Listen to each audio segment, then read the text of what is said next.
Hi friends, welcome to my channel. Sunday special ಬೋಟಿ ಸಾರು ಹೇಗೆ ಮಾಡೋದು ಅಂತ ನೋಡೋಣ.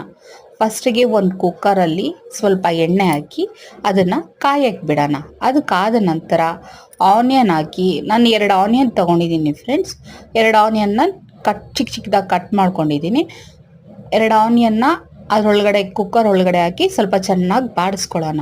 ಅದು ಆಗಿದ ತಕ್ಷಣ ಶುಂಠಿ ಬೆಳ್ಳುಳ್ಳಿ ಪೇಸ್ಟ್ನ ನಾನು 1 ಟೀ ಸ್ಪೂನ್ ಹಾಕಿದ್ದೀನಿ. 1 ಟೀ ಸ್ಪೂನ್ ಹಾಕಿ ಅದನ್ನು ಸ್ವಲ್ಪ ಚೆನ್ನಾಗಿ ಬಾಡಿಸ್ಕೊಂಡು ಅದು ಬಾಡಾದಮೇಲೆ ಫ್ರೆಂಡ್ಸ್, ನಾನು ನಾನ್ ವೆಜ್ಗಳಿಗೆ ಜಾಸ್ತಿ ಟೊಮೊಟೊ ಯೂಸ್ ಮಾಡಲ್ಲ. ಅದಕ್ಕೆ ನಾನು 1 ಟೊಮೆಟೊ ತೊಗೊಂಡಿದ್ದೀನಿ. ಅದನ್ನು ಕಟ್ ಮಾಡಿಟ್ಟಿದ್ದೀನಿ. ಇವಾಗ ಟೊಮೆಟೊ ಹಾಕ್ತಾಯಿದ್ದೀನಿ. ಆ ಟೊಮೆಟೊ ಕೂಡ ಸ್ವಲ್ಪ ಚೆನ್ನಾಗಿ ಬಾಡಿಸ್ಕೋಬೇಕು ಫ್ರೆಂಡ್ಸ್. ಅದು ಬಾಡಿಸ್ಕೊಂಡ್ಮೇಲೆ ನಾವು ಬೋಟಿನ ಚೆನ್ನಾಗಿ ತೊಳೆದಿಟ್ಟಿರೋ ಬೋಟಿನ ನಾನು ಬಿಸಿನೀರಲ್ಲಿ 2 ಸತಿ ವಾಶ್ ಮಾಡಿಟ್ಟಿದ್ದೀನಿ ಫ್ರೆಂಡ್ಸ್. ಅದನ್ನು ಬೋಟಿನ ಕೂಡ ಹಾಕ್ತೀನಿ.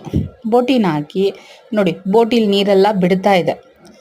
ಅದನ್ನೆಲ್ಲ ಆ ನೀರು ಸ್ವಲ್ಪ ಸುಂಡೋವರೆಗೂ ಅದನ್ನು ಚೆನ್ನಾಗಿ ಬಾಡಿಸ್ಬೇಕು. ಅದಕ್ಕೆ ಸ್ವಲ್ಪ pepper powder, 1 tea spoon pepper powder, ಸ್ವಲ್ಪ ಅರಿಶಿನ, 1/2 ಟೀ ಸ್ಪೂನ್ ಅರಿಶಿನ ಪುಡಿ ಹಾಕಿ, ಆಮೇಲೆ ಉಪ್ಪು, ಕಲ್ಲುಪ್ಪು ಹಾಕಿ ಸ್ವಲ್ಪ ಚೆನ್ನಾಗಿ ಕಲಿಸ್ಬೇಕು, ಮಿಕ್ಸ್ ಮಾಡಬೇಕು. ಮಿಕ್ಸ್ ಮಾಡಿ ನಾವು ಬೇಯಕ್ಕೆ ಬಿಡೋಣ. ನೋಡಿ ಫ್ರೆಂಡ್ಸ್, ಚೆನ್ನಾಗಿ ಅದು ಮಿಕ್ಸ್ ಮಾಡಾದಮೇಲೆ ಅದನ್ನು ಸ್ವಲ್ಪ ಬೇಯಕ್ಕೆ ಬಿಡೋಣ. ಇವಾಗ ಮಸಾಲೆ ರೆಡಿ ಮಾಡ್ಕೊಳ್ಳೋಣ.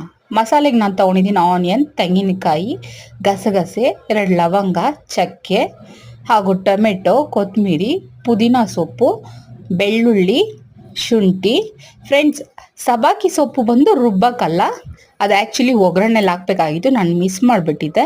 ಅದಕ್ಕೆ ಇವಾಗ ನಿಮಗೆ ಸಬ್ಬಾಕಿ ಸೊಪ್ಪು ತೋರಿಸ್ತಾ ಇದ್ದೀನಿ. ಇಷ್ಟೆಲ್ಲ ಹಾಕ್ಕೊಂಡು ರುಬ್ಬಾದ್ಮೇಲೆ ಮಸಾಲೆನ ಕುಕ್ಕರಲ್ಲಿ ಹಾಕಿ ಸ್ವಲ್ಪ ನೀರು ಹಾಕಿ ಚೆನ್ನಾಗಿ ಮಿಕ್ಸ್ ಮಾಡಿಕೊಂಡು, ನೋಡಿ ಫ್ರೆಂಡ್ಸ್, ಫ್ಲೇವರ್ ಘಮ ಘಮ ಘಮ ಅಂತ ಬರ್ತಾ ಇದೆ ನನಗೆ. ಅದನ್ನು ಸ್ವಲ್ಪ ಚೆನ್ನಾಗಿ ಮಿಕ್ಸ್ ಮಾಡಿ ಖಾರ ಎಲ್ಲ ಹಾಕಿ, ಅದಕ್ಕೆ ನಾನು ಆಲ್ರೆಡಿ ರುಬ್ಬಾಗಲೇ ಖಾರದ ಪುಡಿ ಮಿಕ್ಸ್ ಮಾಡಿದ್ದೀನಿ ಫ್ರೆಂಡ್ಸ್. 2 ಸ್ಪೂನ್ ಧನಿಯಾ ಪುಡಿ, 2 ಸ್ಪೂನ್ ಖಾರದ ಪುಡಿ ಹಾಕಿದ್ದೀನಿ. ಸೊ ಇದಾಗಿ ಕುಕ್ಕರ್ ಮುಚ್ಚಳ ಹಾಕಿ ವಿಸಿಲ್ ಬಂದಮೇಲೆ ನೋಡಿ, ಬೋಟಿ ಸಾರು ರೆಡಿ. ಘಮ ಘಮ ಅಂತ ಇದೆ ಫ್ರೆಂಡ್ಸ್, ನೋಡೋಕೆ ತುಂಬಾ ಚೆನ್ನಾಗಿದೆ. ನೋಡಿ, ಚೆನ್ನಾಗಿ ಬೆಂದು ಎಣ್ಣೆಲ್ಲ ಮೇಲ್ಬಿಟ್ಟಿದೆ.